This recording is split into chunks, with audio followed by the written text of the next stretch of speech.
Hello friends, welcome to skill up channel. आज हम सीखेंगे कि गूगल शीट में सॉर्ट का फंक्शन कैसे इस्तेमाल करते हैं।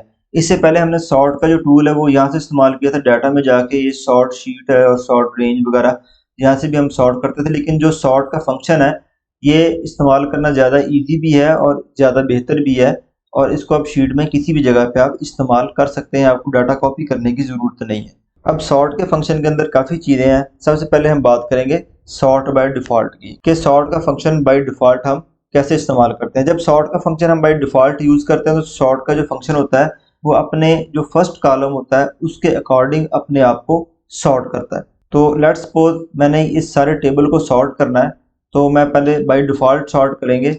यहाँ हम प्रेस करेंगे इज इक्वल टू और यहाँ लिखेंगे सॉर्ट, SORT सॉर्ट। ठीक है, ये सॉर्ट का हमारे पास आ गया। इसके बाद हमने रेंज सेलेक्ट करनी है। यहाँ से मैं इस पर क्लिक करूँगा और यहाँ तक मैं ड्रैग करके कंट्रोल प्लस शिफ्ट और डाउन एरो करूँगा, तो आप ये देखें इसने रेंज सेलेक्ट कर ली है। और मैं प्रेस इंटर करूँगा तो आप ये देखें कि इसने सारे टेबल को सॉर्ट कर दिया है बाय डिफ़ॉल्ट अपने पहले कॉलम के अकॉर्डिंग टू जो नेम का कॉलम है, और अल्फ़ाबेटिकली इसने इसको सॉर्ट कर दिया। ये हम सॉर्ट का बाय डिफ़ॉल्ट फंक्शन यूज़ कर रहे हैं। अगर मैं चाह रहा हूँ कि मैं इस सारे टेबल को एनुअल सैलरी के अकॉर्डिंग सॉर्ट करूँ, तो उसके लिए मैं क्या करूँगा, उसके लिए मैं दोबारा जाऊँगा सॉर्ट के फंक्शन पे। तो यहाँ से मैं करूँगा कॉमा।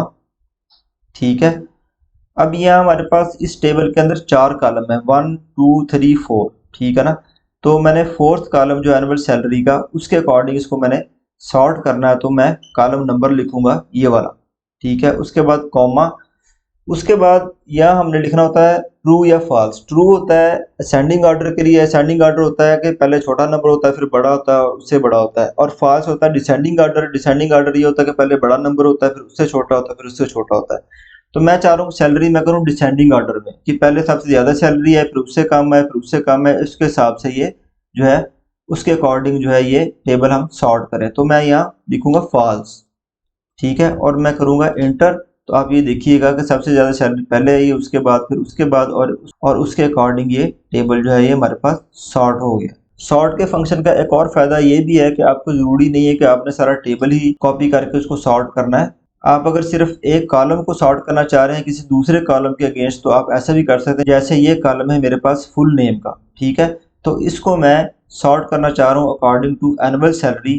तो मुझे ज़रूरत नहीं है कि मैं सारे के सारा टेबल यहाँ लिखूं।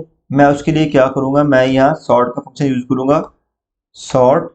ठीक है, और मैं इस रेंज को सिलेक्ट करूँगा कंट्रोल प्लस शिफ्ट और डाउन एरो। ठीक है, मैंने रेंज सिलेक्ट कर ली। यहाँ मैं दूंगा कॉमा। अब यहाँ मैं कॉलम नंबर नहीं लिख सकता, वो इसलिए नहीं लिख सकता कि क्योंकि इस टेबल में मेरे पास कॉलम ही एक मौजूद है और जिस कॉलम का मैंने रेफरेंस देना है वो कॉलम ऑलरेडी इस टेबल से बाहर है। तो मैं क्या करूँगा, मैं रेंज सेलेक्ट करूँगा।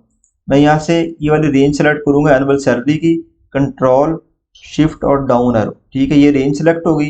फिर कॉमा करूँगा, और अगर मैं इसको डिसेंडिंग ऑर्डर में करना चाह रहा हूँ तो मैं इसको फॉल्स पे करूँगा, या फॉल्स लिखूँगा और मैं प्लस इंटर करूँगा ब्रैकेट क्लोज करके। तो आप ये देखिएगा इसने अकॉर्डिंग टू सैलरी जो है इसको सॉर्ट कर दिया। तो दोस्तों उम्मीद है कि सॉर्ट का फंक्शन आपको समझ आ गया होगा। अपना ख्याल रखिएगा, बहुत बहुत शुक्रिया।